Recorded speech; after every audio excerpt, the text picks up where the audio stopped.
There we go, guys.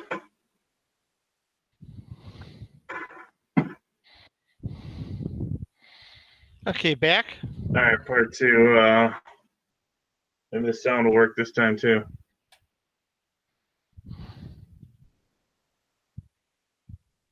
All right, you're good. Okay, I'll run continue, see if we can pick up from where we left off.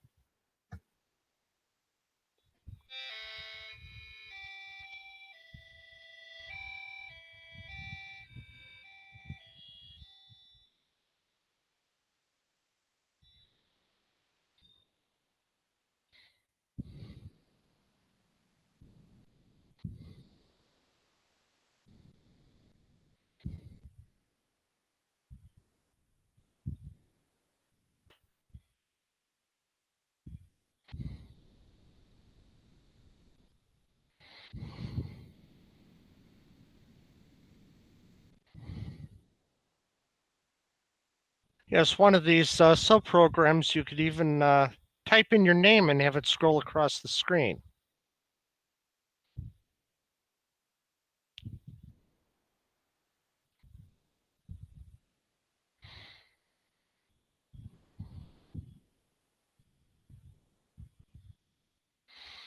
Okay, I'm not sure what happened there. Oh, okay, it's painting the next screen.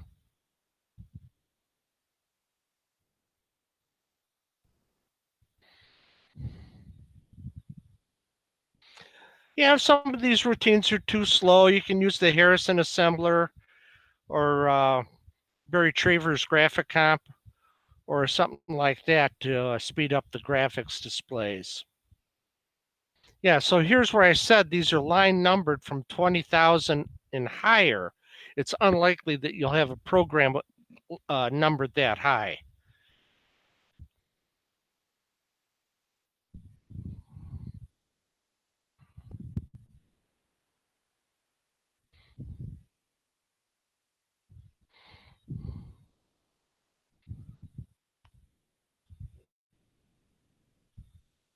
Now here's large character.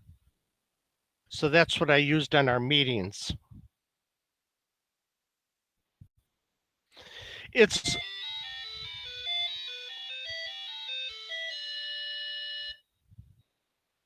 large character is about a pixel short.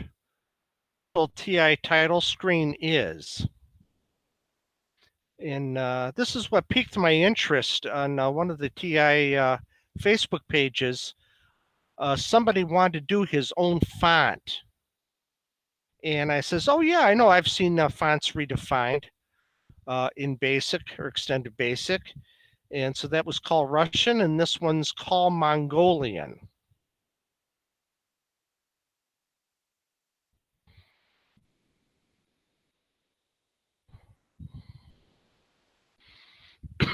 But there's also a true lowercase, a very neat form with other characters raised to align them.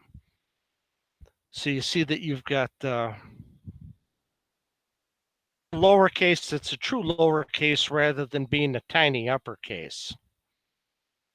And then if you want a title for your program,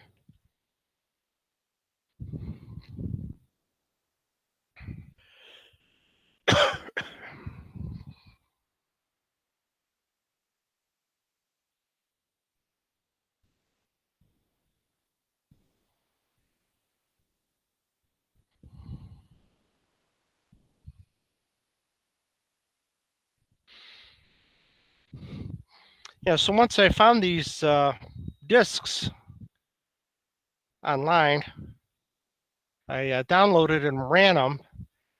And then I showed this demonstration program on different Facebook pages, TI. And then I used our Dropbox account at Chicago TI User Group, generously provided by Owen Brand. And I put all the disks involved, the nuts and bolts, the actual program disks, 1, 2, 3, the documentation disks that explain the structure of these subprograms and how you would use it, and then this demonstration disk.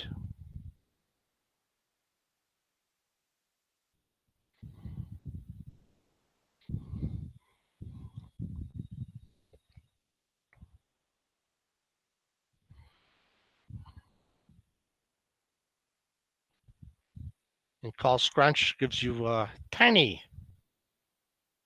letters.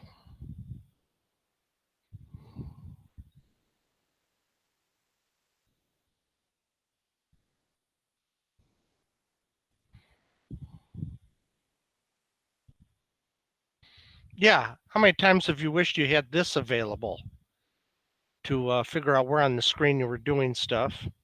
Of course, Jim puts in a pretty display.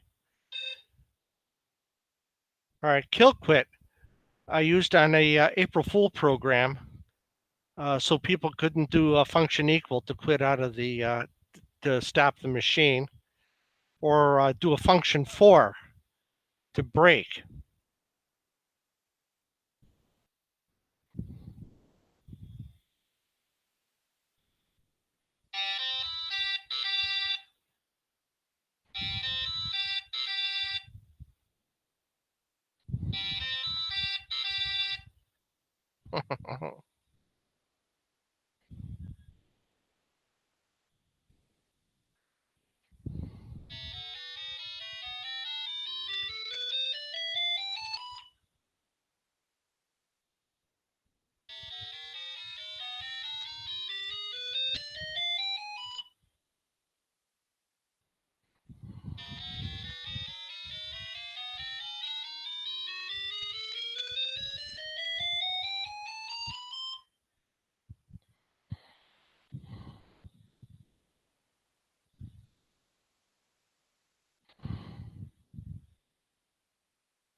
Now this one would be handy if you're doing a lottery or a prize giveaway at a meeting and you don't want it to call the same number twice in a row.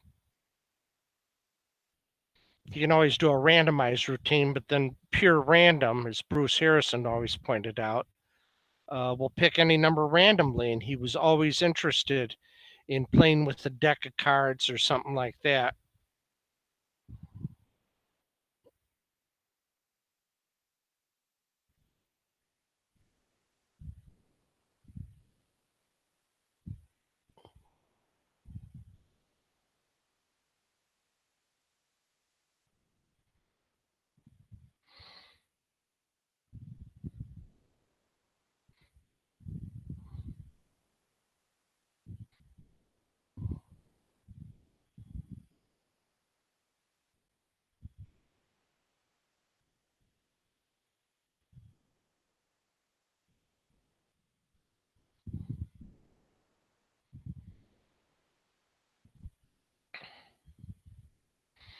So for game programs, getting the players to take their turns correctly, the joysticks routines.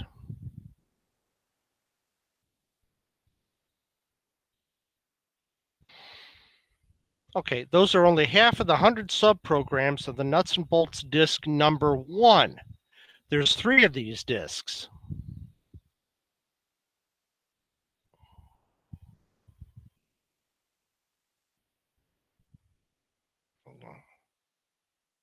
Huh.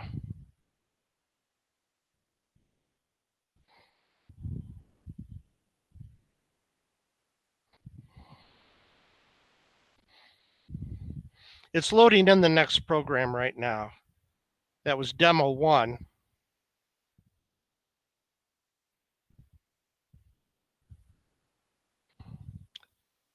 So here's the Tiger Cub software nuts and bolts disk number 2.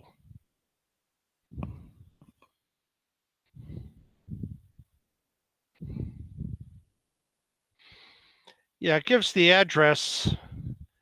I don't think the Tiger Cub company's active anymore. If anybody else knows more about it, let us know.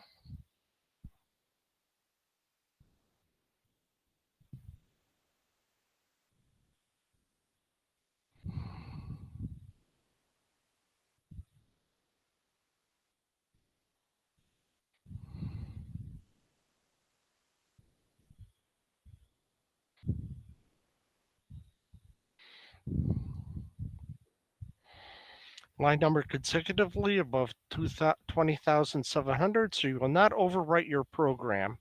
or each other. It's a little scary to think you could put 300 subprograms in your program. Call backwards will re-identify characters starting with ASCII C to the reversed form of ASCII A through B.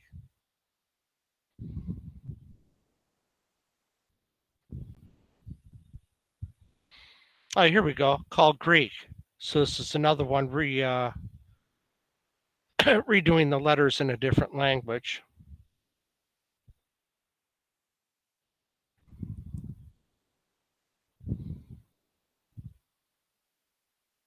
Yeah, so bold font, sort of like that computer-esque numbers on the bottom of checks.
So most of this is pretty self-explanatory.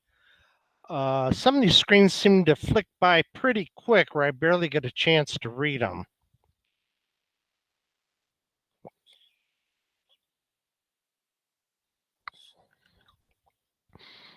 Another one of Jim's curtain displays.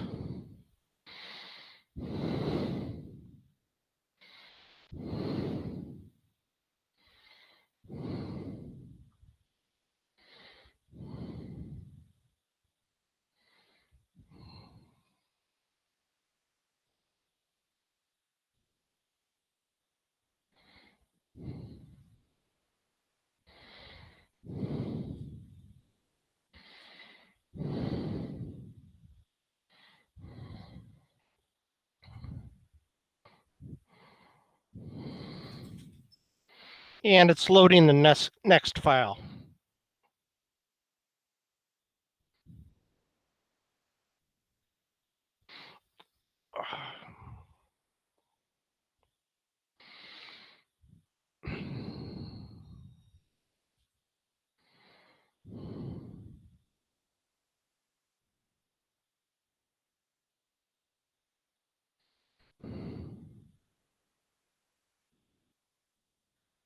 Yeah, this might be a little tough to read. It's like white on gray.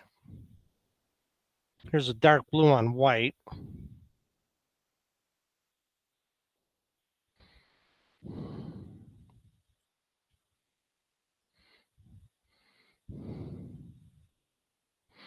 Nice use of sprites.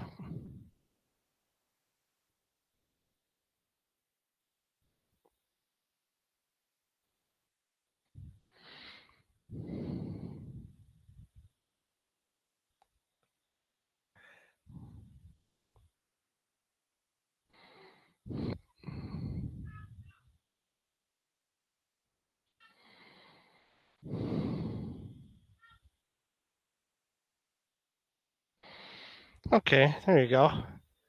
That was pretty brief, but yeah, it would flash an error display on the screen without affecting anything else on the screen because it was turning sprites on and off.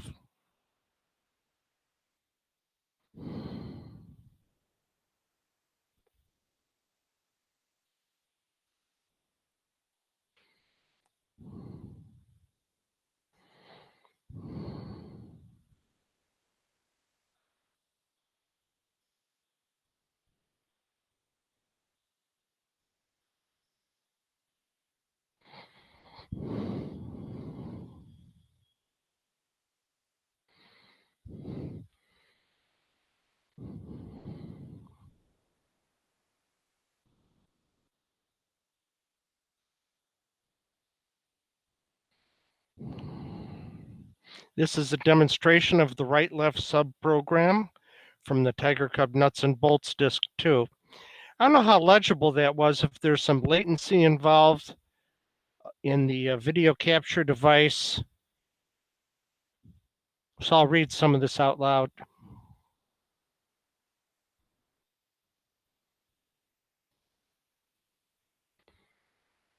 Okay, scrolled in backwards. The right-left or left-right demonstration, where it runs the sentence from left to right, which is opposite of the way we read, and then rolls it back in the correct direction.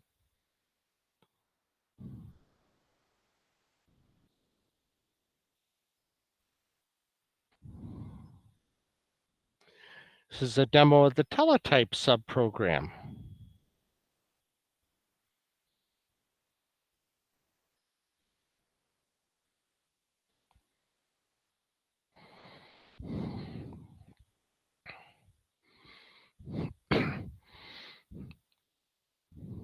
Okay, this is vertprint.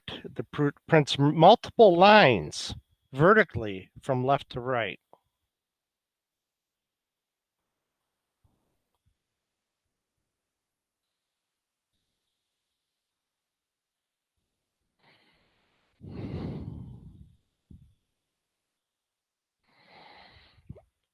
Loading another file.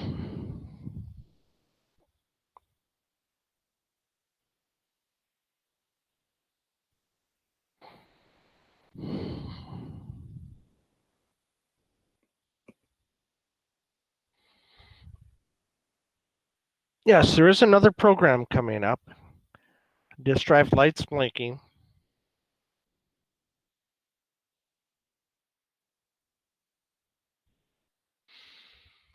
Call color graph will display a vertical bar graph of up to 28 bars accurate to 1/8.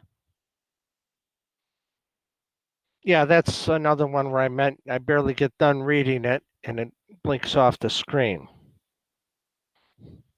So if you just want a simple graph to display different amounts,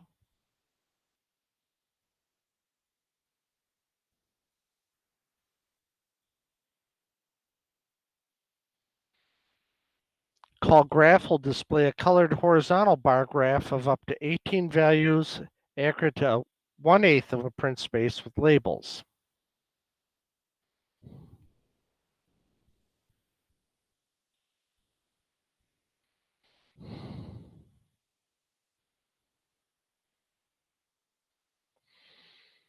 Call many bars where n is the number of values to be graphed, up to 56.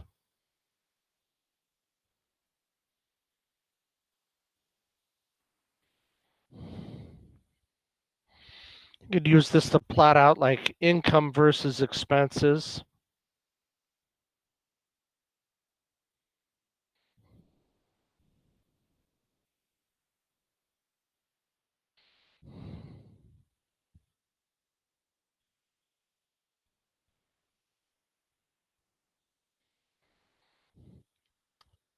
Here's a nice graph with the 3D effect tossed in.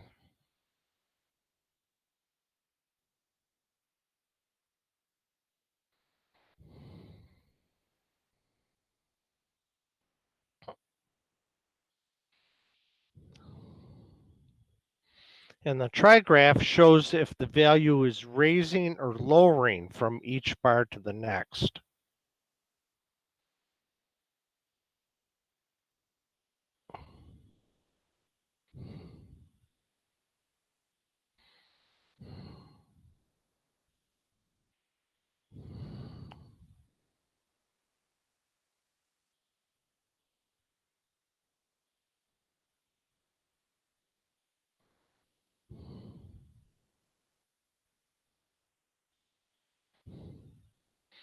Yeah, since these are subprograms, they use their own variable names and they don't interfere with the main program.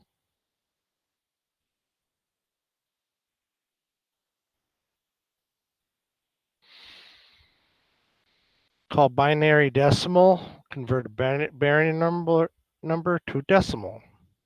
Binary hex, binary math, called decimal to binary, decimal fraction, decimal hex. So it's not all just fun and games, called hex to binary, hex to decimal, hex math. There's actually some serious math routines in here too.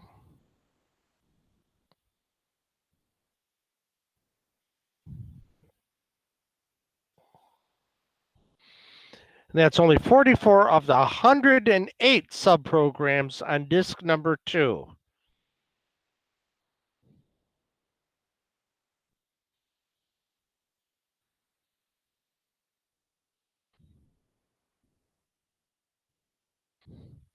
We'll get through the catalog listings and the actual documentation programs in the tutorial on these too.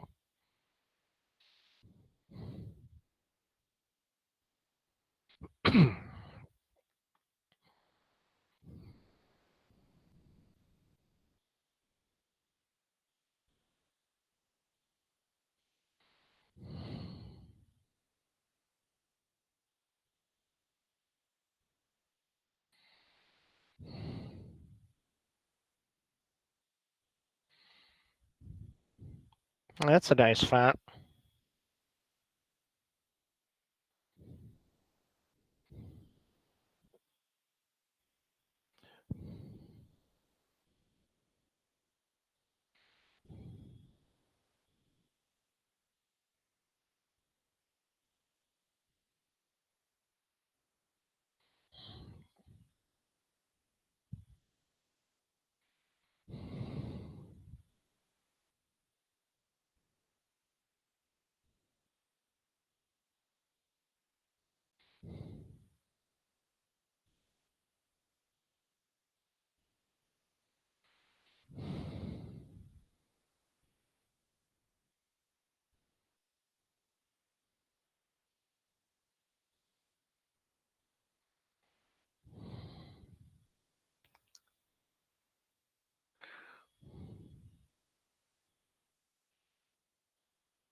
Another language translation.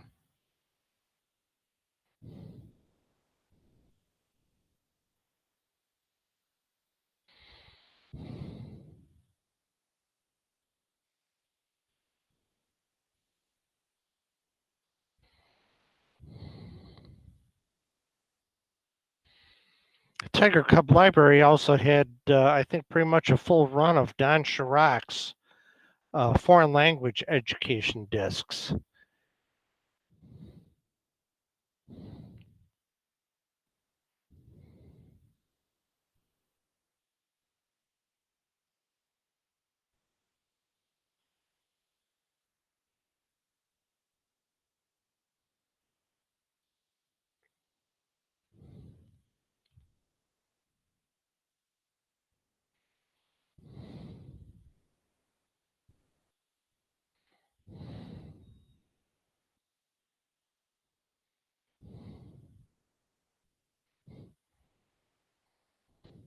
That's a patterned yellow background that's changing, it's squiggling.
And those are only 22 of the 140 sub-programs on the Tiger Cub Software Nuts and Bolts disc number 3.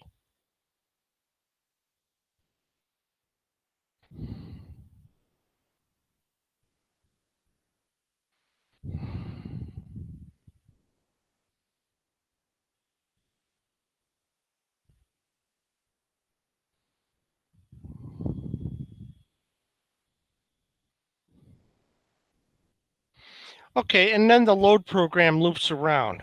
So it starts running the same program over again. So we'll break this here.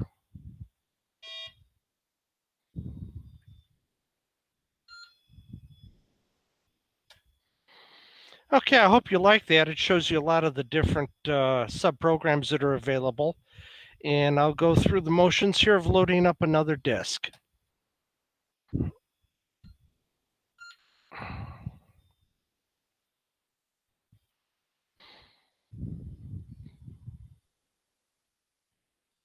We'll get the right cartridge set up here.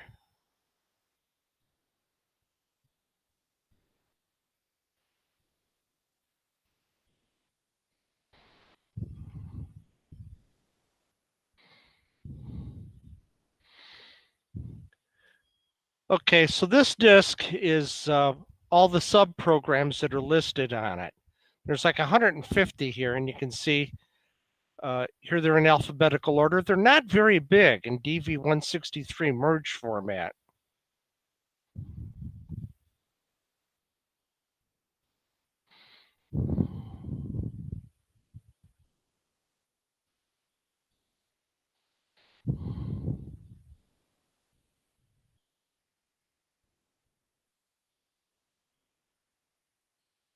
There's also a regular program in here, a notice.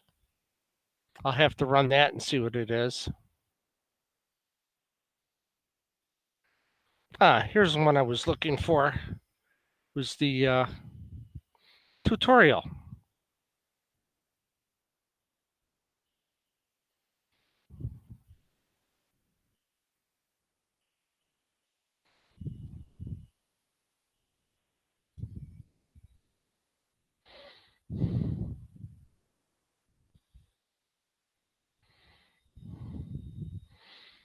Okay, we'll print this to the screen.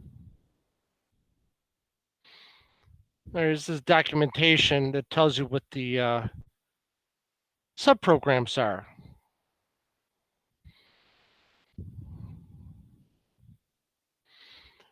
So it's like, why not just use Go subs instead of these call routines? Well, the big advantage of subprograms is that values assigned to variable names in subprograms do not affect the value of variables with the same names in the main program unless you deliberately pass them in the parameter list.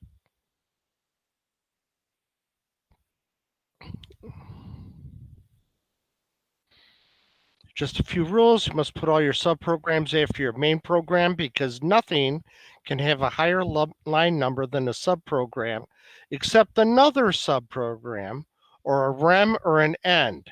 Another reason for using high line numbers. A subprogram can call another subprogram, but it can't call itself even indirectly.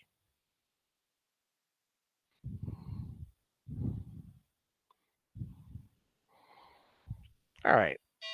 So that's the tutorial on disk number on the demonstration disk.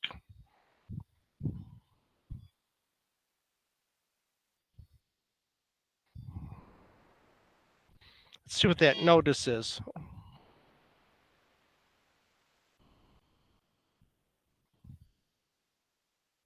Ah, okay. Ah, Butterfingers. Okay, here's his legal claim. If you have been given this disk by someone, you would not be aware that you were illegally given a copy of software which is protected. Yeah, these are the few disks that Jim did all the programming on, and he was legitimately selling them, where all the rest of the stuff in his Fairware collection, you could charge the cost of the disk and duplicating the disk. You weren't allowed to make a profit from it. So let me give me a couple moments here, and I'll get the next disks lined up here.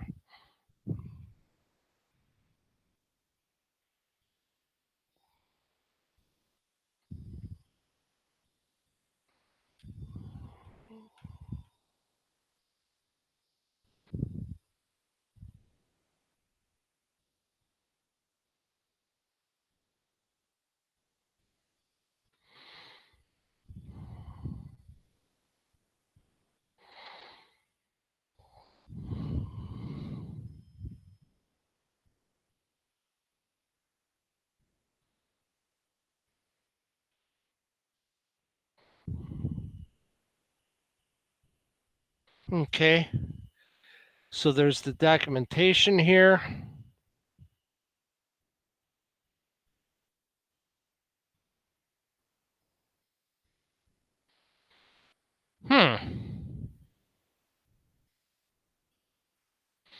Thought for sure I saw a load program here.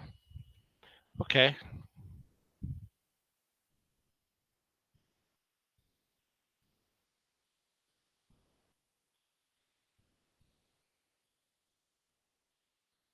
Let's list it. Oh, okay. This tries to print them.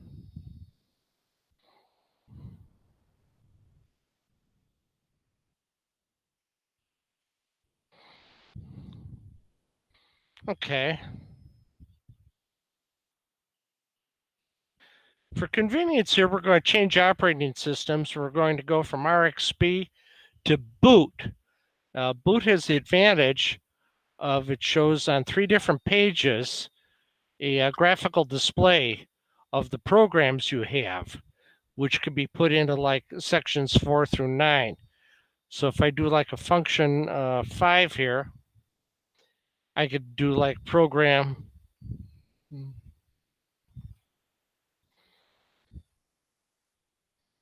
And then I could tell it, where is program 4? Well, it's on disk 1, it's on disk 3, it's on WDS1, it's on SCSI, it's anywhere you want it. Disk A if you got a RAM disk, but we're not going to play with this. we're just going to show the directory of disk 1. Okay, there's docs1 dv80. So we have a menu bar on the bottom of what we want to do. I'll press V for view and then press enter.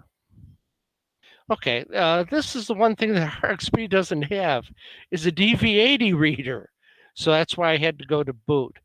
So this is deliberately set up of like 32 characters wide for printing out. So again, here's Jim's claim.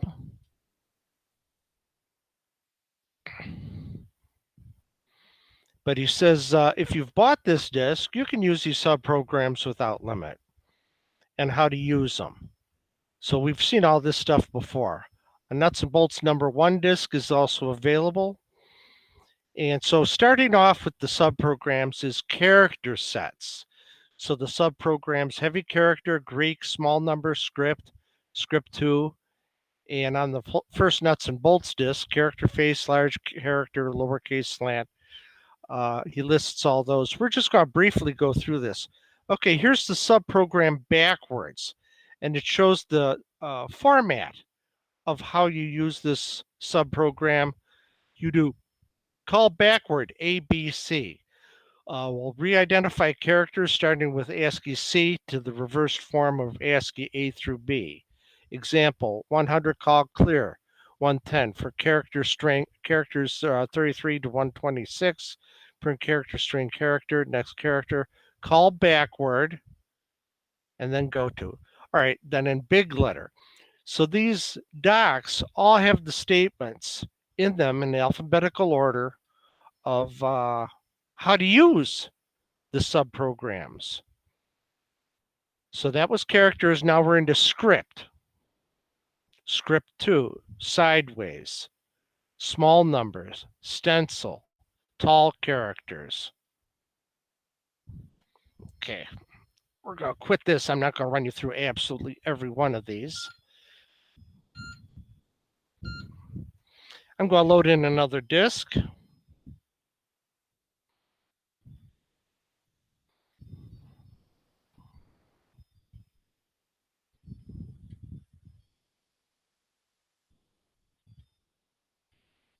Got to find out where I've got it.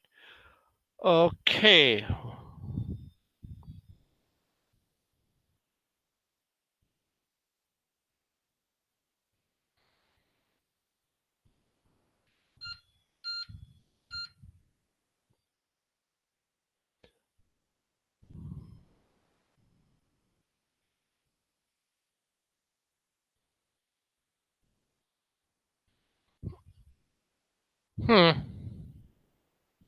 Trying a whole bunch of nut in here. So I found that I'd been giving away inadvertently a bad disk on the software collections that I have.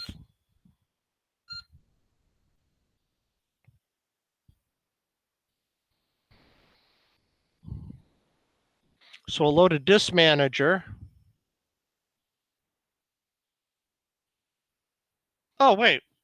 We don't need to do that from RxP. Because I got a final gram here. So on page 2, we've got Disk U, a fine disk management program. Yeah, we went to white on red. Why? Because I want to alert myself that I can really mess up a disk using this program. And that's why it's white on red instead of white on dark blue. So we're going to go to 4, sector utilities. We're going to edit sectors, drive 1 and sector 0. Okay, by pressing Control A, we get to see this screen in ASCII. By pressing Control H, we see it in hex. Here we're going to go back to Control A, ASCII. By pressing Control N, we go, watch the bottom of the screen, to sector 1. What the heck is that? That is, as they would call, a blown sector. We'll press Control N again. Oh, well, there's the first listing of a file on this disk. Nut and bolts 1 doc number 1 is the name of the file. If I press Control H, you will see there in the upper right of the screen the actual hexadecimal location on the disk of where this file starts and where it ends. And if it's a fragmented file, it'll actually show you, its first start, its first end. Then it'll skip over the break, the next sectors it starts at. So we're going to go back again, press Control B. We're going back a sector. Watch the bottom of the screen. There we are at sector 1. So we have to reconstruct this. Now I did this already on a different system. So basically what we do is in Control H, we got this. We just have to make everything here zeros. This will take a couple minutes. Grab a cup of coffee.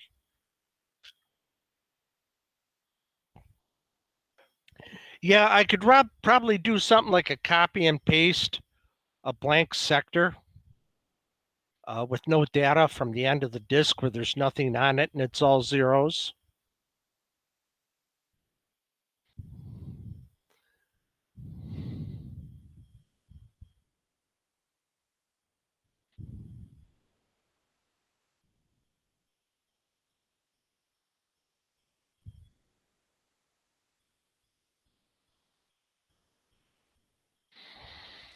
Now you have to do this in hexadecimal mode, 0. If you do it in ASCII mode, you'll just get different wrong hex values here. So the disk operating system depends on sector 0, the first sector on the disk, has the name of the disk.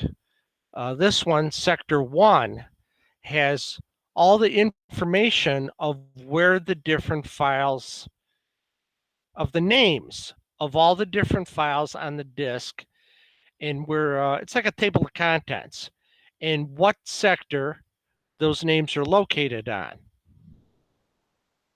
Hey, we're almost halfway done here. Yeah, I know this is paint drying. Bear with us here, it's worthwhile.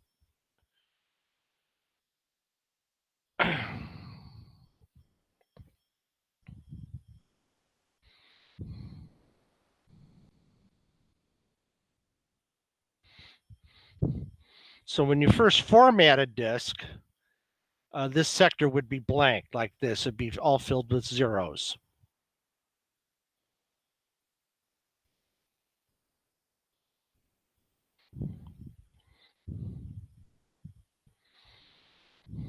And we so seldom get into disk management sector editing. I know usually I'm doing games or showing file management or how to use the Finalgram or how to use the Nano. I know some people out there are probably cringing because they really damaged a disk trying to do sector editing.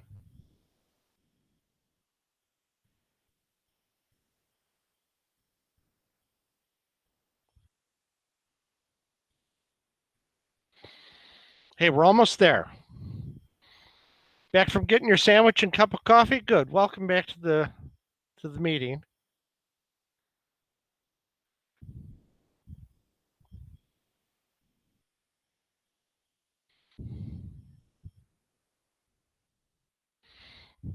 Yeah, it would have been a lot quicker to just copy another blank sector to this location.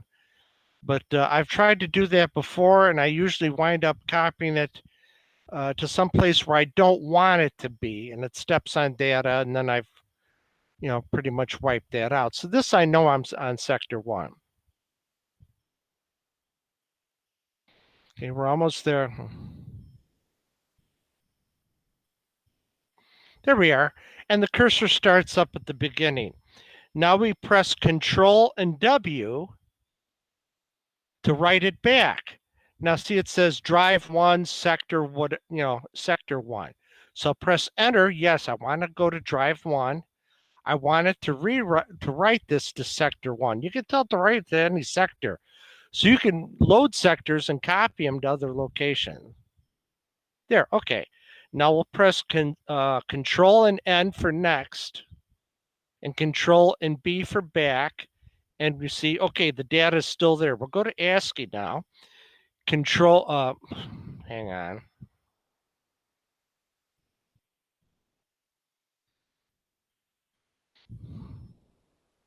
Control next.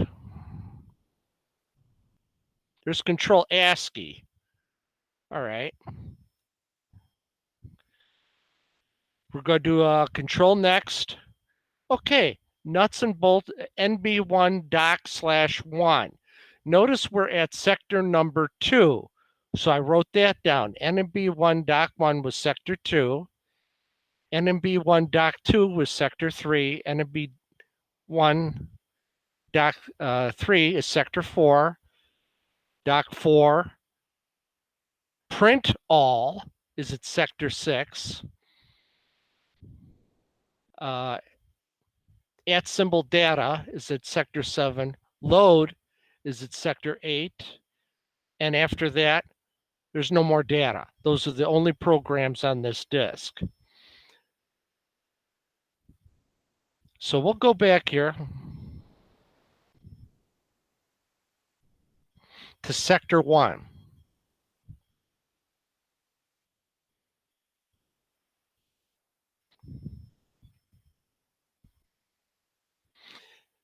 Hex. Okay, so what I did is here, we're going to switch views here. I wrote down on a piece of paper the names of those files and what sectors they were located at. Now, in a TI disk, all the files have to be in a directory in alphabetical order. The TI disk manager expects that. So here, we'll go back again. So I already figured out the alphabetical order and what sequence this should be. So the first one would be sector 0007. Hang on, Butterfingers here. 07 is alphabetically first, the at data file. The next alphabetical one is 0008, load. Then it was 0002, which is NB1 doc/1. Then 0003, NB1 doc/2. 0004, NB1 doc/3. 0005, NB1 doc/4, and then 0006, which is NB1 0006 is print all. Okay, now we do a Control W, write where? Drive 1, sector 1. Okay, now we can actually quit this program. Got to go back. Okay. File utilities, file ops, drive 1. Okay, there we go. We've restored sector 1, and now we have a catalog of the programs that are on this disk, and we can use this disk. We can actually, yeah, I'm just going to quit.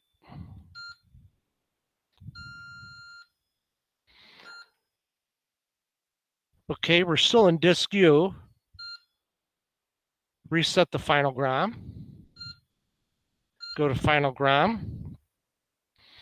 Go to the second page. Select E, RXB menu. We're going to go to Period, Editor, Assembler, D Directory.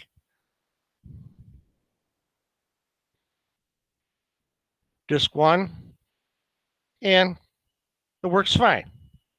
You got your regular disk catalog. The reason TI wants everything in alphabetical order, this is a real interesting.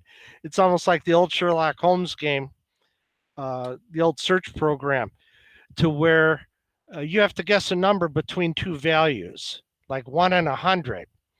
Well, you could start guessing anywhere, but the logical way of doing it is you start at number 50. Now, is this number too high or too low? Say like the target number we're going for is 74. So the program would come back, well, the number was too low. Let's try 75. And then it goes, okay, what's 75 compared to the target number? It's too high. Okay, so now we split the difference. Every time it guesses, it splits the difference. And when the TI Disk Manager does that, it actually finds a program called load much faster than it did than if it did an alphabetical search. The first program, the second one, the third, the fourth. It's a real fast way of searching. So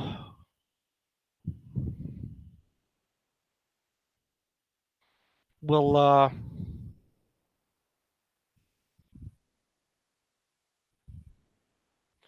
go to disk 3 again.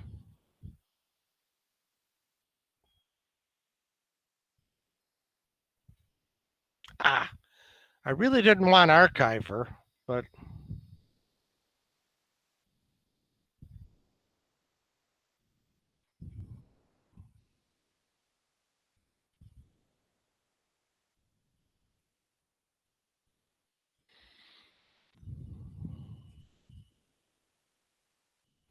I wanted to pick up boot again.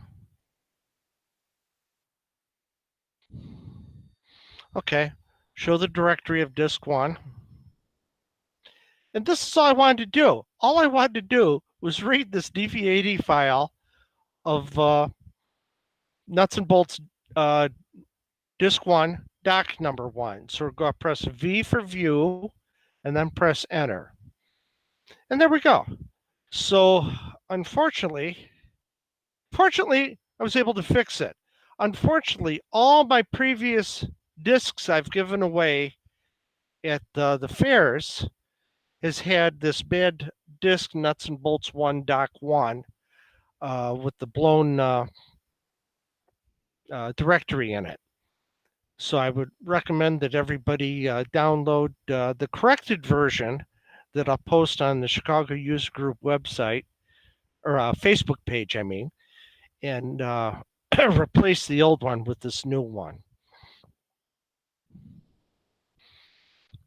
So this goes through many of the subprograms, text handling routines,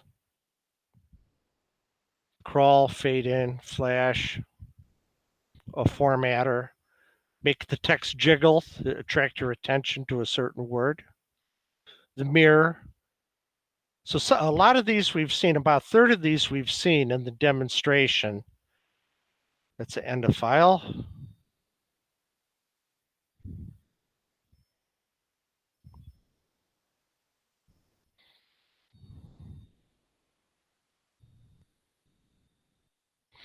And here's the second documentation file.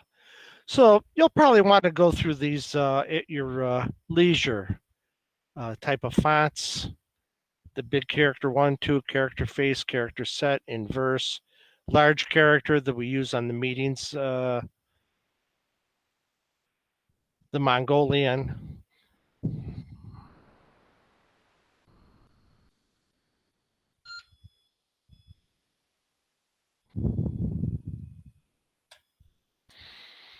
Okay, any comments?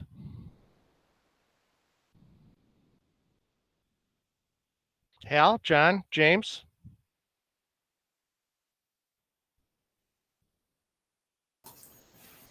Trying to unmute my mic here is a technical problem. Those are fascinating programs to me. And of course, I'm not a programmer, so it makes it so much easier if I were to try and include anything like that in a program, however rudimentary I might make it. I could at least make it look professional, make it look like I actually knew what I was doing. While I had my camera muted, I guess it turned off, I went to try and see if we can see if I could see the show on my big screen TV, and I had difficulty trying to find a live show on for the Chicago TIUG group. I found all kinds of videos of the old fairs, but I couldn't find the live one. I don't know if we're actually able to watch it on live. I thought it'd be kind of interesting instead of having a 2-inch picture, watching what you were doing, and very hard to see on my iPad to see to read the characters. I thought it would be much easier on a really big screen, but I wasn't able to do it. And Vic, yeah, please do send me a copy of that corrected disc set. I'll make sure it goes onto the club's website. For those of us that prefer not to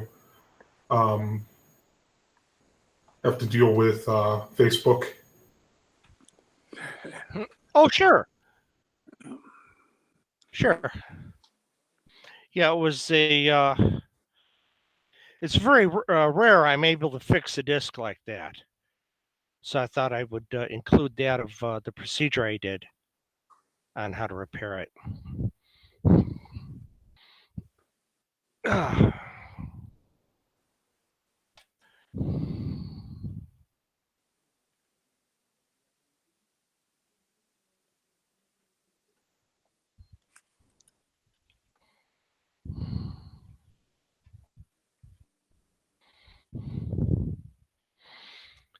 Yeah, it's another way of reading a, here, I guess we actually will run Archiver. Okay, Archiver was when storage space was really tiny. Or if you wanted to use telecommunications to send a disk or multiple programs, you would archive it. And it's gone through several iterations, and it's a nice compressor. Takes a whole disk of programs at once. So now we can archive files, extract files. I'm going to press number 3, catalog disk, disk number 1. And notice it has letters there. So if you've got lettered RAM disk numbers, you can access A to Z. You can print it out if the listing if you've got a printer. There it goes. And it's been able to catalog that nuts and bolts disk 1 just fine. So the only thing with Archiver is the program is so big, there's not much room left for it to do any tricks, like select the name of a file to print it out. So you actually have to write this down. Go press enter here. So say like I want to, number 9, list a text file. Source drive number 1. Yeah, I guess we've gotten a little spoiled about highlighting a file name and then pressing enter, like with boot. But Archiver's got a lot more going on than boot does. So we actually have to type in the name NB1 /1. Again, it asks you if you want to print it out.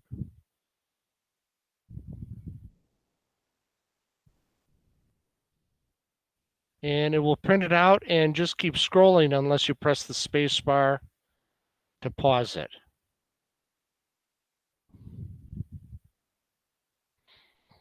So there's more than one way to skin a cat.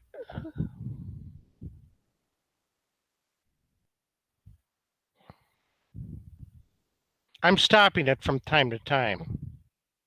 It's probably scrolling past too fast to read.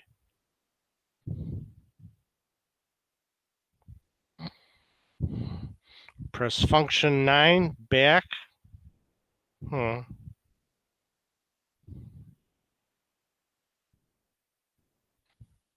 apparently I got to run it to the end. Yeah, I just find boot is so handy. You could do a disk catalog. You could read a text file. You could use it as your own program loader. If you've got a disk with a bunch of programs on it, use boot. So we're going to quit this.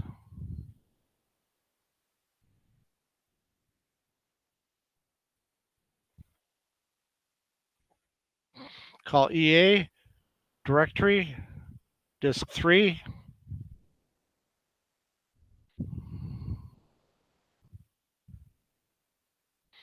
Okay, going to go down to identifile.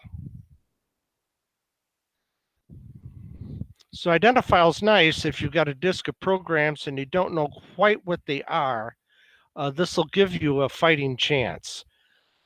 First, you probably want to do like number 2 to configure the program. What disks do you want it to be able to access without crashing? So you can see it's disk 1, 2, and 3 is what I have it set for here on this Nano. And then it also has WDS1 for if you had a Winchester system. Your printer name is PIO, and your foreground and background colors. So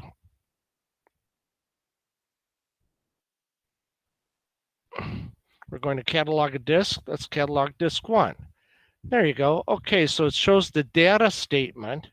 At data is a 6-sector DV163 is what the catalog listing is. And what is it? Oh, it says it's a XB merge type program.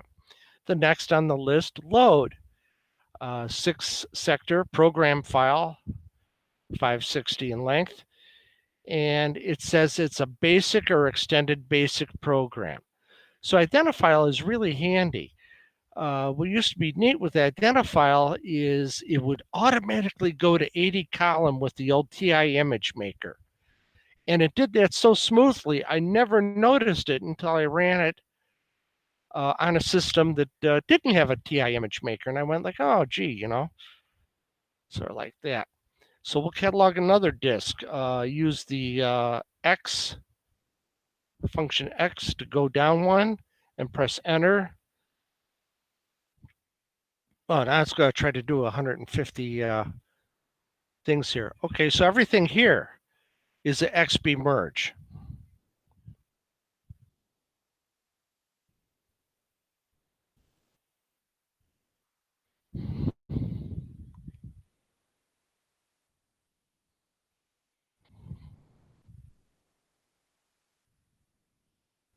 Reset the final ground.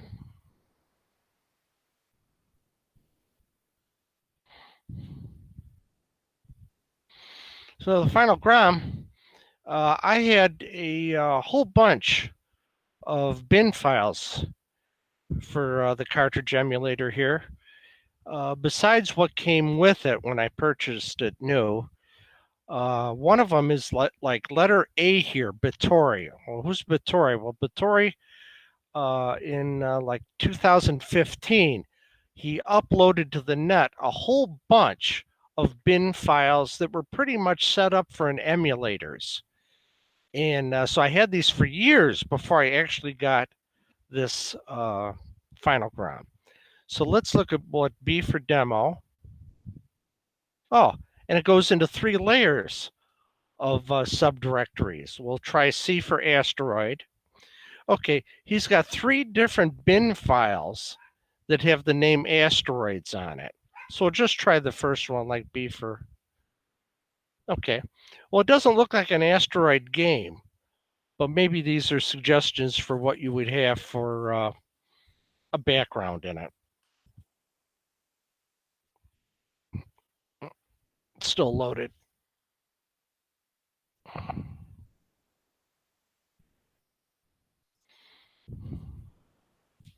So going to Bittori again, going to demo.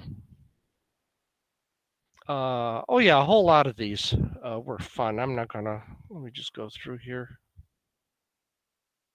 Yeah, these were demonstrations for different computer systems and different, like Proof of Concept, the Romox video game library. You remember when Romox first came out with this color scrolling routine? They had it, Anteater. They had to do it real fast. And that's back when everybody had CRT TVs or monitors. And they actually scrolled through the colors faster than the monitor could keep up with. And this caused all sorts of bizarre migraine-inducing flickering. Yeah, Hopper, or is this a Topper? Is this one a Cuber type game? Reset the final gram. Okay, so go through Batory again. Instead of demo, we're going to press C here for disk utilities. Now, I'd asked before online how you edit these names. Because that really doesn't tell you much of what it is. Now you see that slash in front of it? That means there's more than one file there. So I'm going to press B for 5 disk U something something something. It abbreviates it if it's more than a certain number of characters. So there's B. Oh, that's what's in that folder is Disk Manager 1000 and Disk Aid. You can press A to go back. Letter C, disk AS. So I'll press C. Oh, the GM disk assembler. Press A to go back. D, disk CA, disk catalog utility. Let's try that.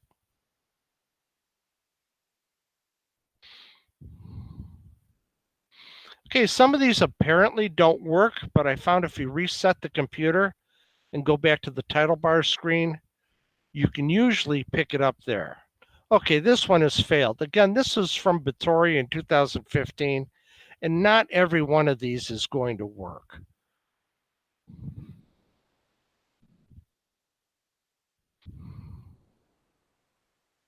One section here. Oh, this is the original listing when I got the final gram of how the games were listed. They were all indexed like this. And so I just redid it to letter like M here down at the bottom, games A to M. I just split everything out from their separate directories. And this is the same thing. For a Flyer, Amazing, Adventure, Alex Kidd, Alpiner, Ambulance, Angler. Notice in the upper right corner, we're on page 1 of 7. Press the period. Now we're on page 2 of 7. 3 of 7, 4 of 7, 5 of 7, 6 of 7, 7 of 7.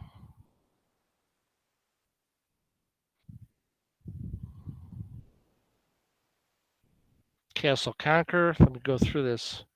I must have skipped past it. Night Lore. This was an interesting one.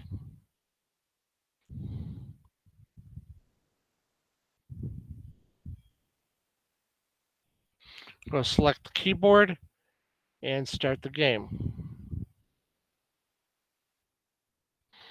This gives you a three-dimensional or isometric display. In the lower right corner, there's the sun going through the sky. In the center of the screen is your little explorer. And what he has to do is he has to navigate this three-dimensional isometric display and find tokens, excuse me, and exit. And notice how here the sun is starting to set in that little window. He turns into a werewolf. And now you have a werewolf you have to use to explore the, and there's the moon. Quit that.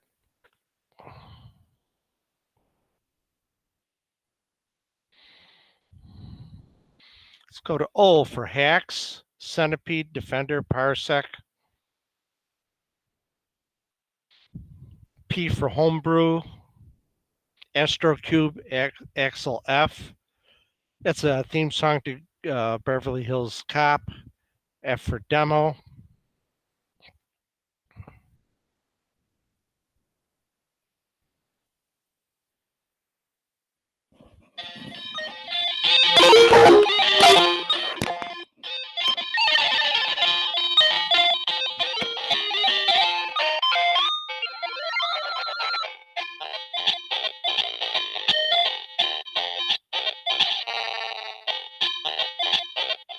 to this new demonstration I desired. Please sit back and enjoy the show.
Yes, that's one of the first Raycaster demos.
Okay, that demonstration goes on for a while. Since it's December, how about some Christmas music? So that is on.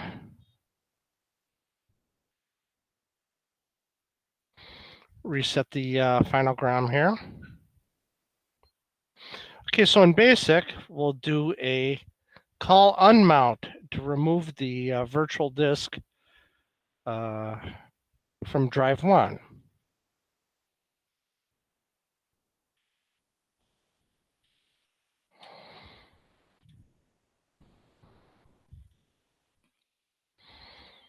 And we have to load volume 575 from Compact Flash.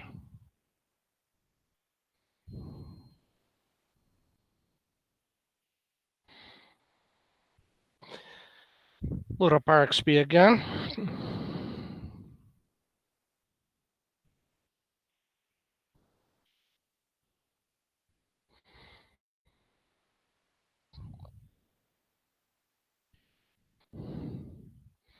So it looks like everything's here.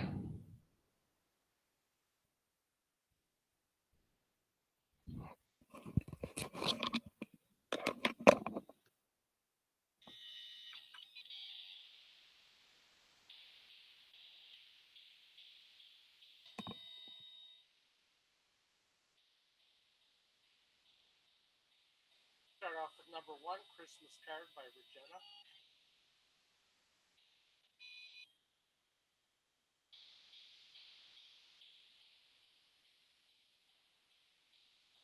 Program's loading.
Try pressing number 2 here for Christmas Card.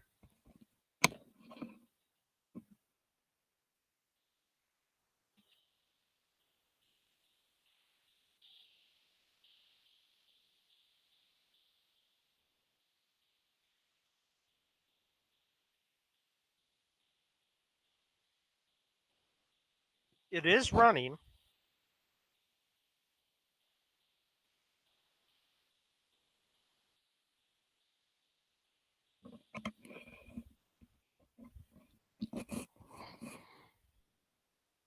Or is it? It's sort of hard to tell.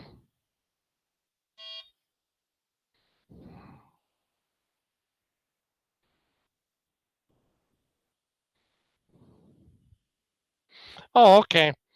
This is a program, you're supposed to edit it and type in your own greeting.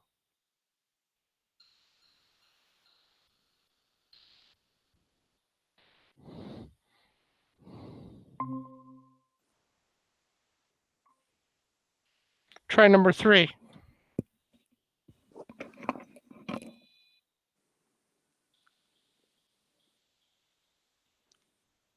Press the wrong button.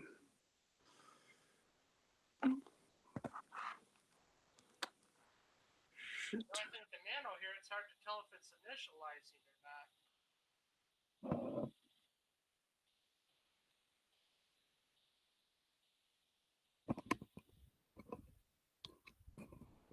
I guess, oh, here we go. Snowflakes, snowmen are precipitating.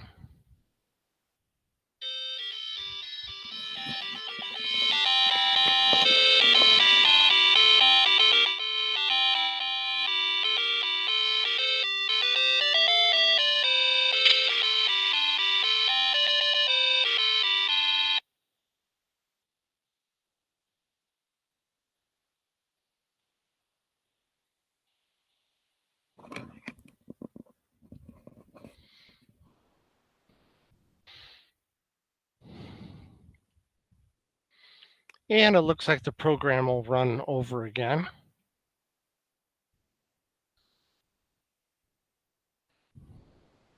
On the load program again. Press number 4.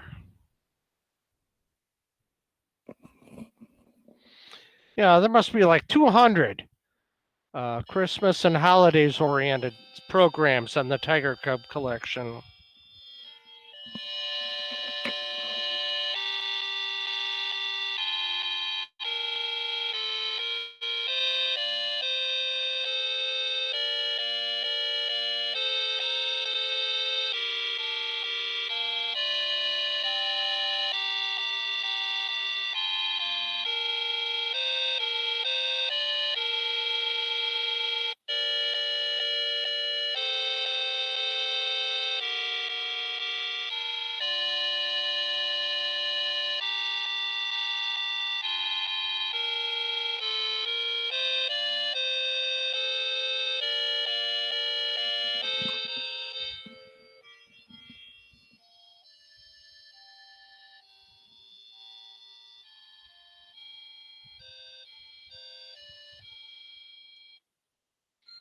Looks like that one loops over again. Yeah, there must be like 200 programs in the Tiger Cub collection. Ziggy's Christmas. Remember the cartoon character Ziggy? Little short guy with the round head?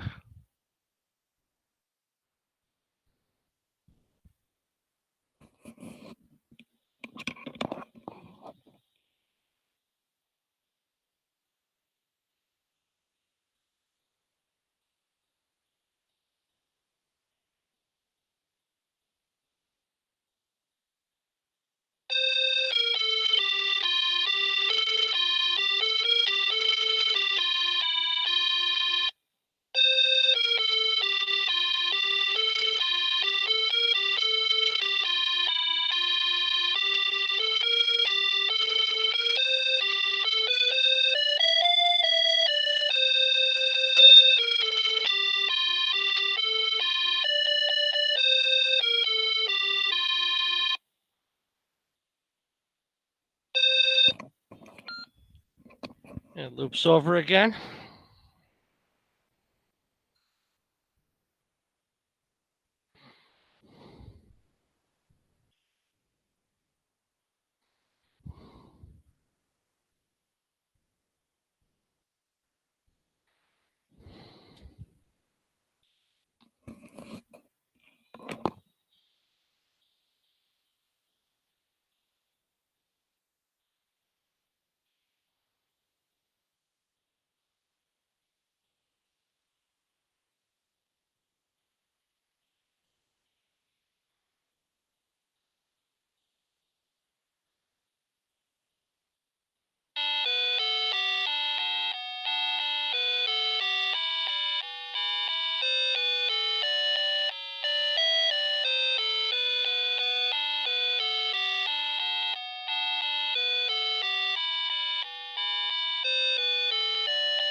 Yes, and I think this program plays about 5 other Christmas songs. As you can see, we've got quite a variety of programming techniques, music from either single part or 3-part. And on a personal note here, There we go. Everything has been brought to you today.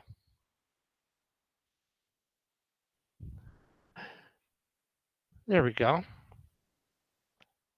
By a Finalgram cartridge.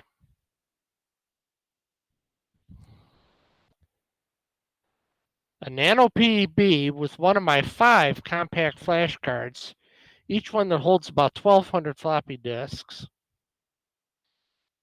and an F-18 equipped console. The biggest problem I found with using this is I've got so many different programs and stuff stored. I don't know what I have anymore. So I have to use loose leaf binders that I have cross references in. This is for the Finalgram. For each directory and each letter collection, or each letter selection, and each program. And so this is where I can actually go through here and find something I'm looking for, and then go to the Finalgram, and rather than hunting, pecking, or guessing at what I'm doing, I've got that. On the Nano, this started a long time ago. Like I said, I have 5 different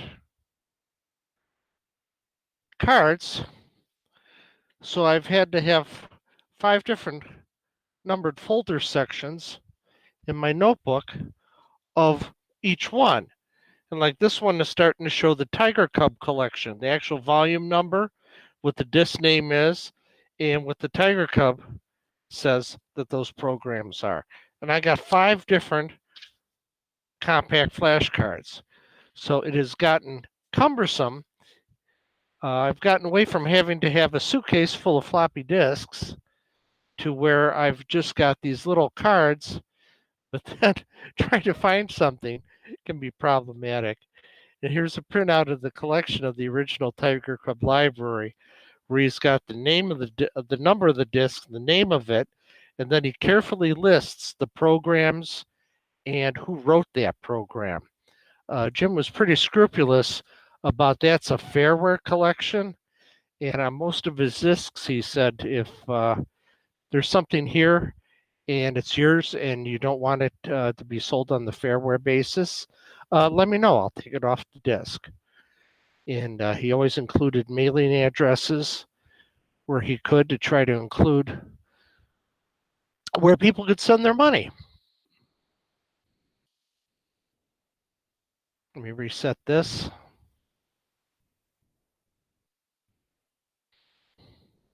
Reload RXB. Editor assembler, D for directory. Disk 3.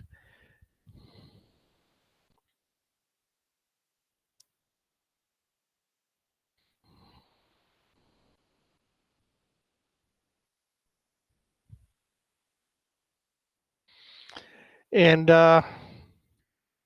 that's about all I have today. Hal, James, John?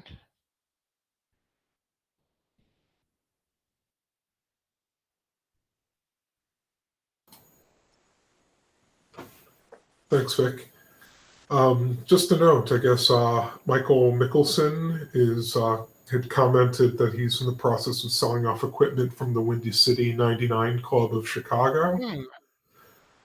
Anyone interested should contact him by email. You can look at the chat, or perhaps he'll post it in the comments section. I think he's posted this before on a prior video as well. So if you go through the comments and or at least the chat of this last meeting, you can get his email address. I think it's ti99@mickelson.us. Okay. That sounds good. Yeah, I've seen a few postings of people who've had big finds, like John Gidry. I think he, yeah, our sign-off program. I think John Gidry had got quite a score of printouts and things for various equipment, shortwave radio Morse code program, and operating system for a cartridge that TI never made. And for a cartridge of tea I'd never made. It reminded me from, I think it was the 1987 issue of Micropendium, where Jan Janowski had a three-part article, three-issue article, 3 months, on what he called the portable TI. And that was quite an accomplishment he had, where he had made a battery-powered TI, correct power source for it. He made his own supercard. I guess that was quite in vogue at that time, to make your own supercard. He made his own RAM disk that he put in the console. And it's, I think, episode 2 of the article, he had mentioned about how he got a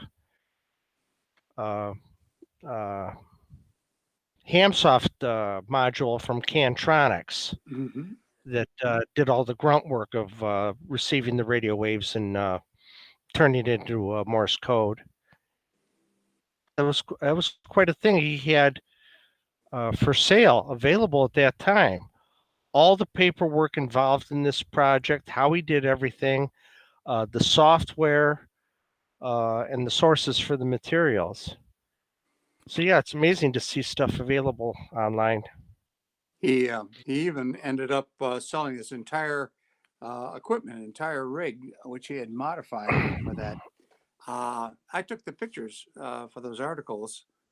We took them out on the hood of his car, and there's actually a Mhm. little cheat involved in that. Even though it was battery powered, with having the monitor and everything else running at the same time, we had to run a power cord out from his house, and I had to position that so that it couldn't be seen in the photos, because you know, if it's a battery powered Excuse me. setup, yeah, it wouldn't wouldn't look too good to have it running with a power cord. And I now have that Camtronics module and the software. And I noticed that the thing that John was publishing, John Gidry was publishing, was very, very interesting. I wish that Texas Instruments had come out with a module at the time. It I was over at Jan's house. He only lives about a mile from here. And it was really fascinating to see the way it worked. With the original setup that he built was purpose built because he's a ham operator, ham radio operator, and in June of every year,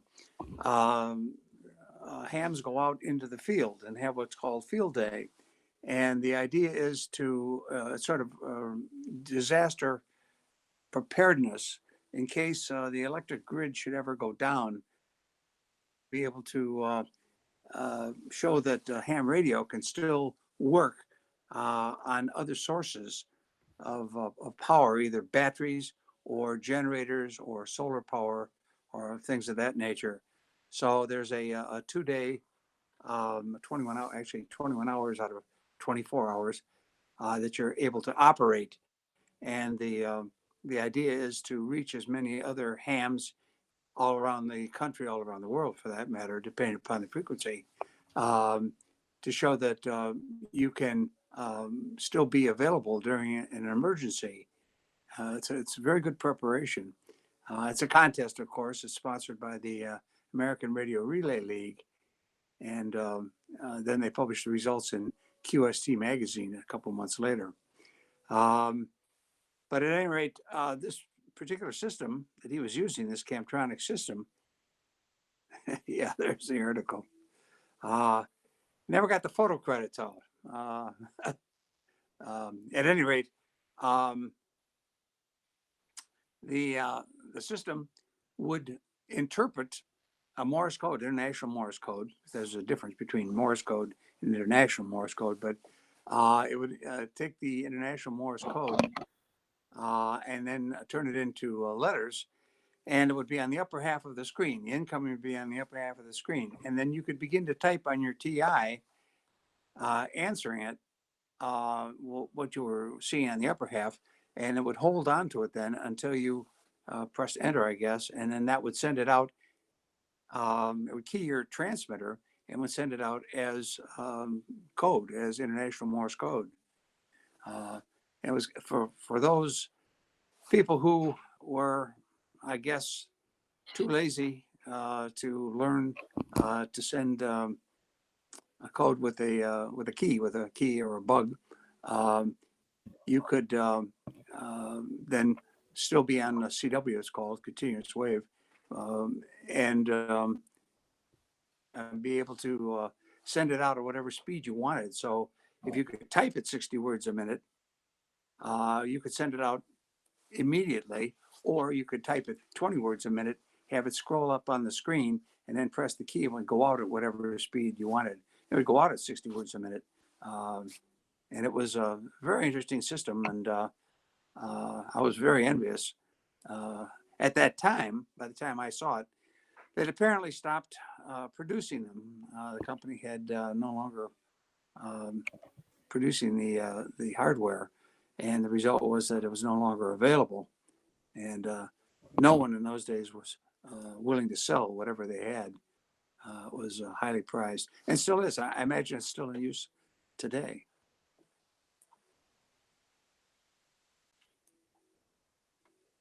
Are we still there? Anybody?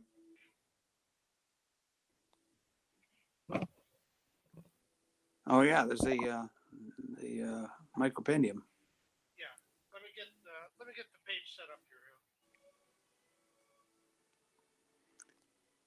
It was a very good article. I still got the article. I think I still got the pictures as well. Yeah, he had some.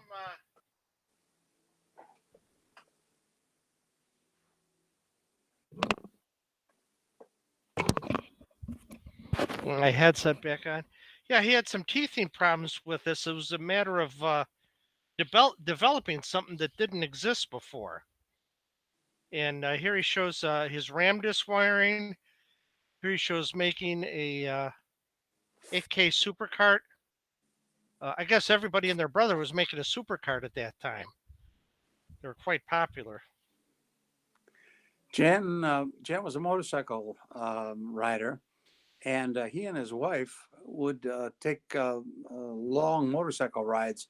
They went all the way around Lake Michigan at one point, which is a 600, 700-mile trip up through the Upper Peninsula, back down through Michigan and Wisconsin and all.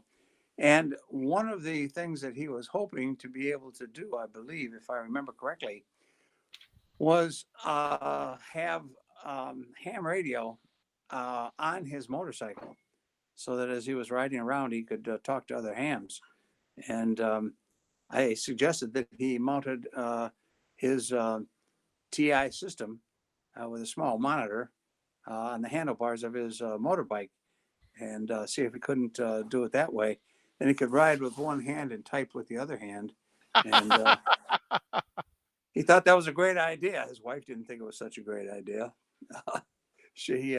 They had headsets on when they rode, so they could talk back and forth to one another.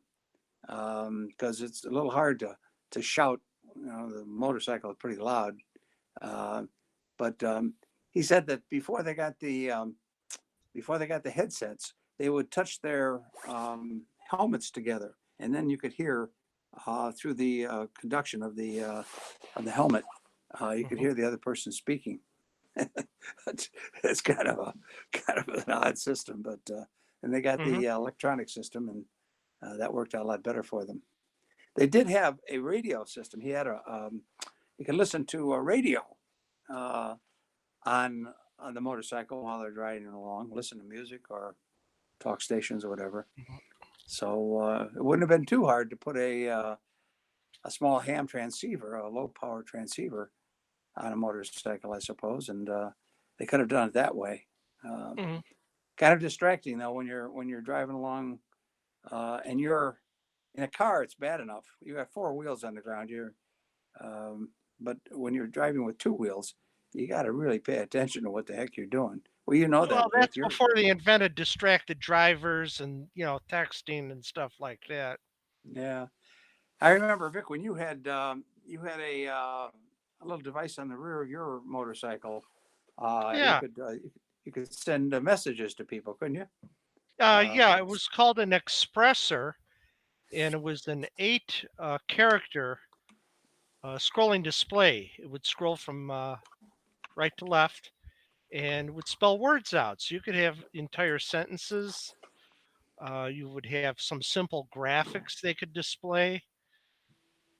We had one cruising in armchair comfort, because me, my wife, we had our daughter in the sidecar next to us, and we were going through Colorado and Utah and just having the time of our lives.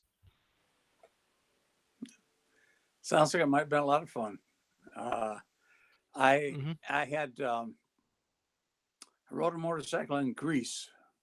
I borrowed a motorcycle from a fellow and rode a little bit in Greece, and decided after that I was much safer, much safer in an automobile.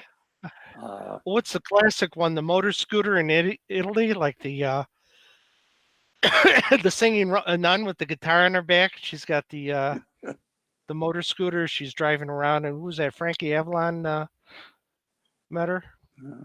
In the old days in Italy, when you went into a town, there would be girls on little Vespas with bright colored jackets, and they were guides.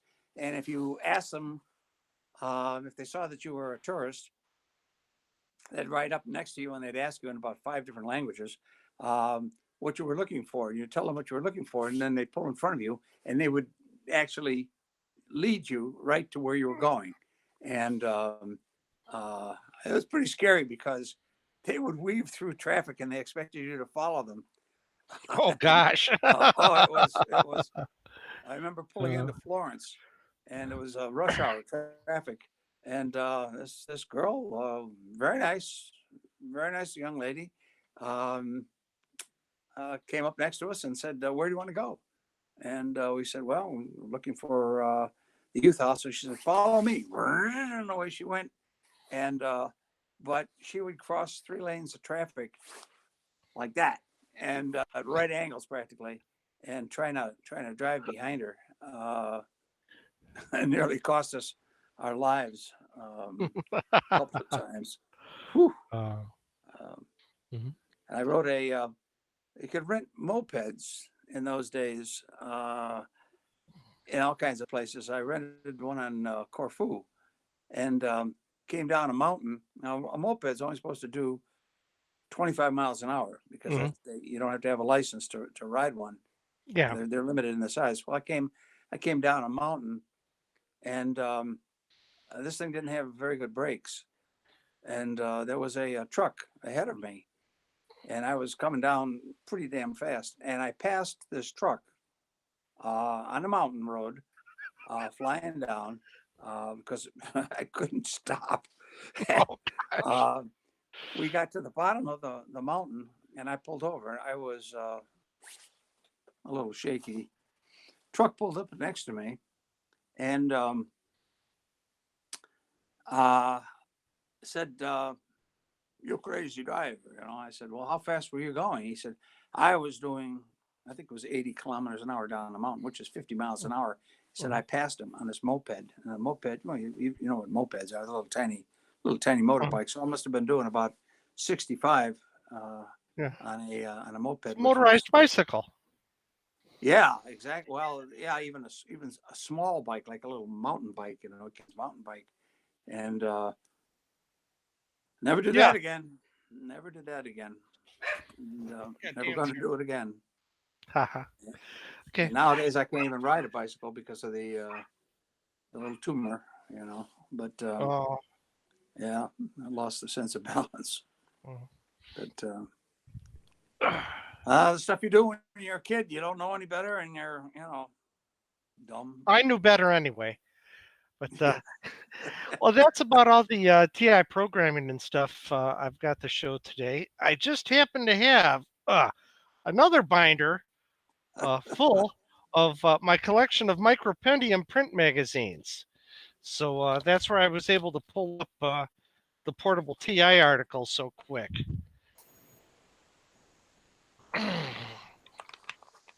This was Yeah, definitely I a had. worthwhile purchase, getting every issue of Micropendium and Did you ever getting get every the? disc they published for it. Yeah, did you ever get all those discs?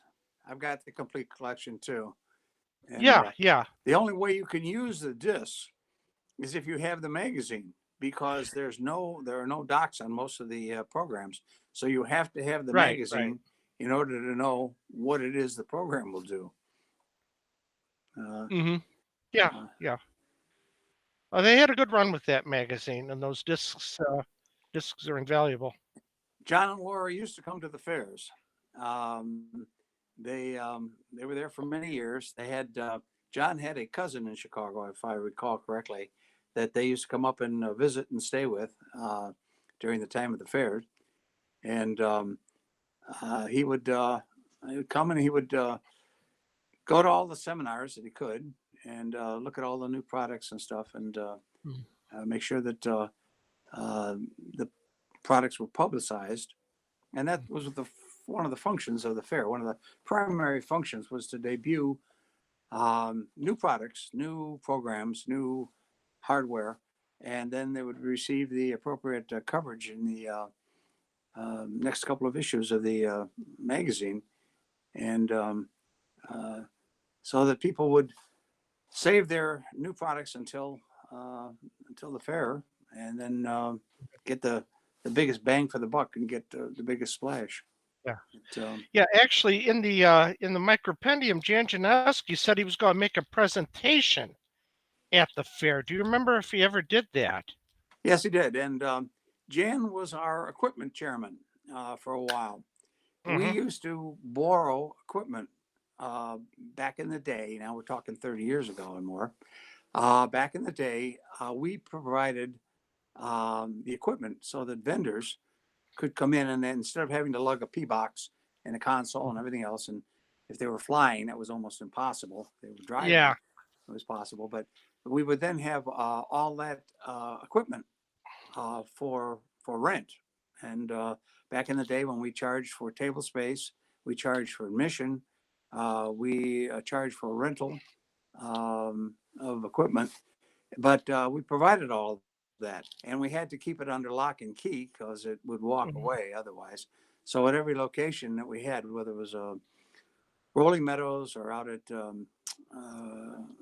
the places in Elk Grove Village, or at the school at Triton College, we always had to have a secure area to store all that stuff.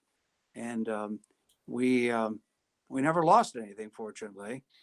Nothing ever got stolen. Everybody had a sign for everything. And I had, I had a ream of forms that I had to send out to every vendor months in advance. And just like clockwork, every year there'd be somebody show up at the last possible second, the day of the fair, usually, asking for equipment, asking for table space, asking for this and that, and the other thing, and hoping to get a discount because it was the last moment. And so we always had a little bit of extra equipment. And I didn't ever give anybody any discounts just because they came in late. In fact, I was always willing to slap on a little extra fee, but I never did. Yeah, here's the article in Micropendium. This is in the August '89 issue, where he's finishing up part 3 of his articles.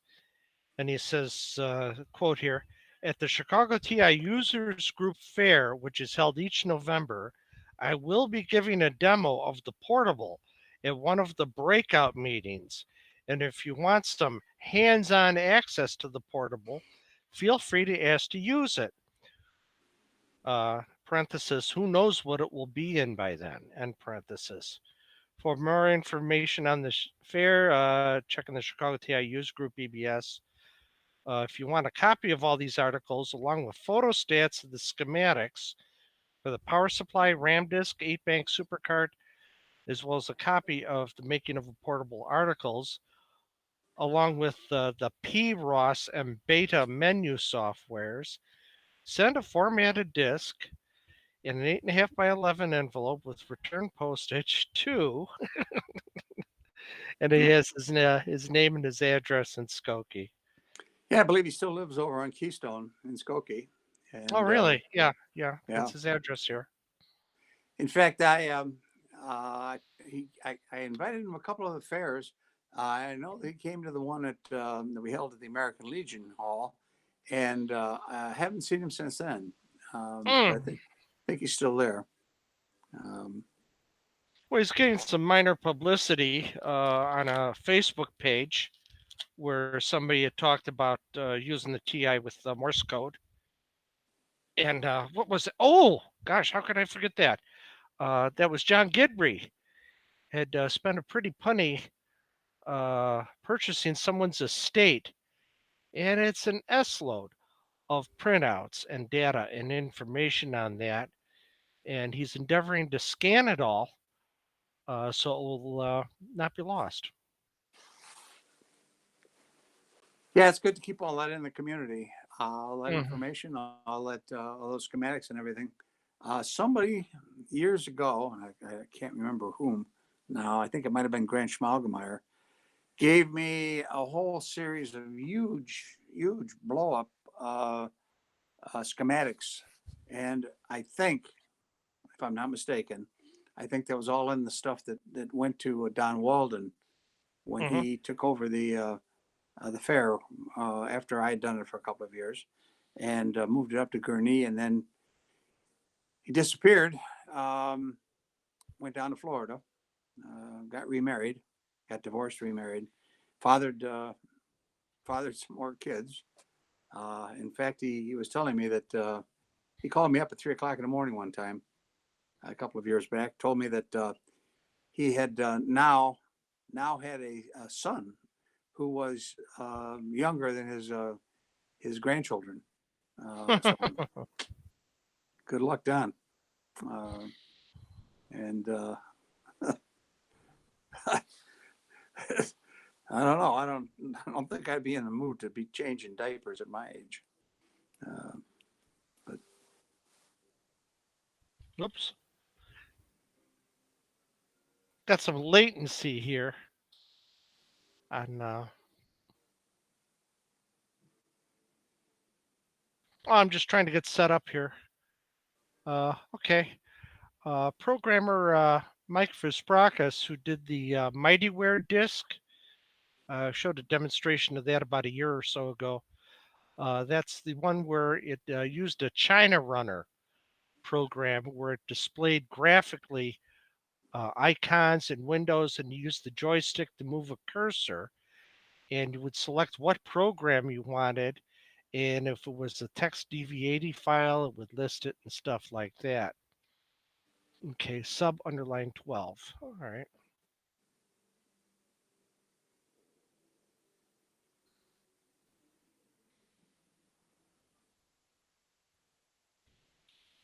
Hang on, I gotta get my act together here. Just one more thing.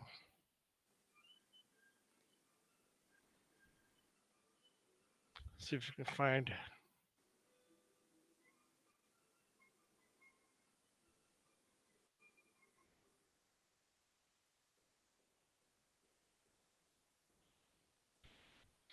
Okay.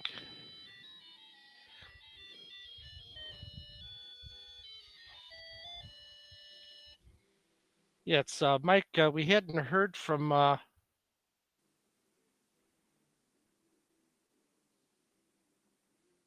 Nope, not that. Underline. No, not that. Gosh, where is the underline character here?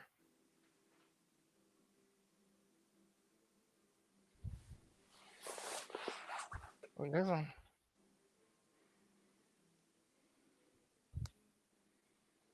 Okay. He had come up with a new Tunnels of Doom game that he called Sub 12. And in this one, instead of magic and sword and sorcery and stuff like that, it's all science. Sub 12 is a 12 level underground secret government lair, secret government laboratory engaged in all sorts of secret research. And things have gone bad, and your character is one of these groups of one of these people, soldiers that are sent in to see what has happened to all the people that were there, the lab animals, the chemicals, the germs they were working on, stuff like that. So it's all science based. So let's see now. Status, here's a character. Sam is a researcher. Knows for weapons, he's got a taser. In his inventory.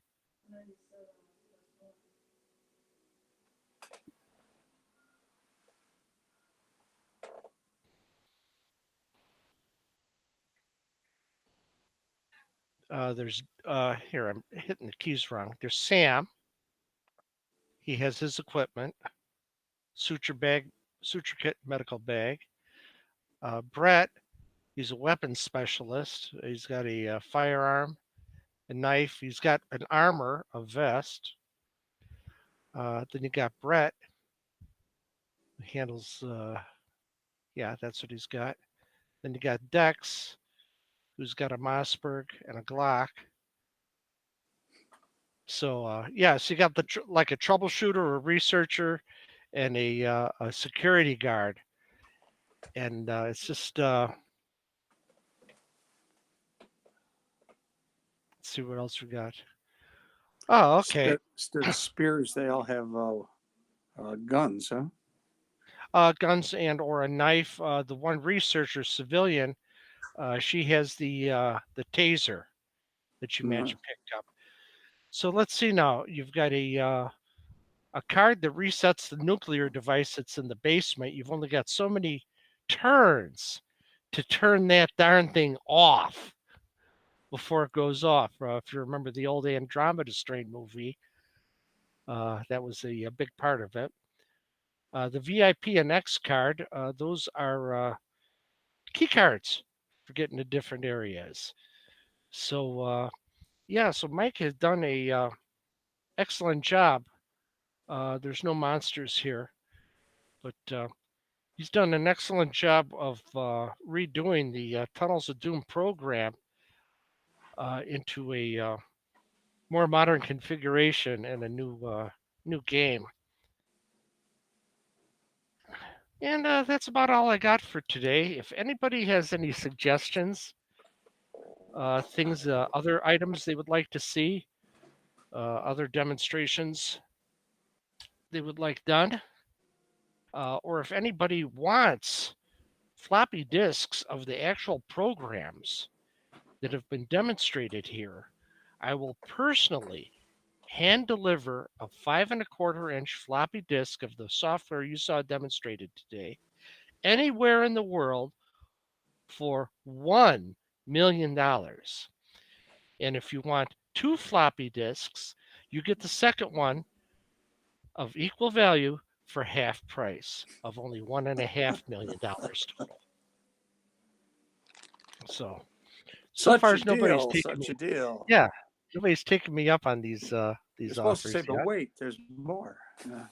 Yeah, You get a set of Ginsu knives with it as well. Mm-hmm. Yes. Well, I think that probably is about where we should wrap it up. I've Mhm. noticed that next month is a Saturday. The first Saturday is the second. Oh, okay. I wonder if all TIers will be in good enough shape to attend the meeting at that point. I don't drink anymore, but I know that some people still do. Do we want to hold it on? Do we want to hold the meeting on the first Saturday or the second Saturday, or what do we want to do? Well, I don't know. For Saturday, the second, because the first one, people might still be traveling out of town. It's like a holiday weekend. Where the first is what, on a Friday? Yeah, there'd be the New Year's would be on a Friday. Yeah, so let's do it on the second Saturday of next month. Okay. Well, then there may be there may not be a lot of people traveling. Actually, because of COVID-19. But who knows? We're supposed to be going into a new year, and everything's supposed to be wonderful next year. I hear all the politicians telling us how everything's going to be super hunky dory. So Well, then in that case, everybody will have stayed at home and gotten loaded.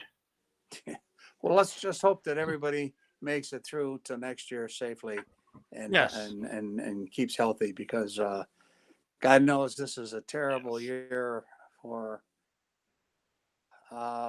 Just got word yesterday that a couple more of my friends have, elderly friends, have died, and elderly being older than me.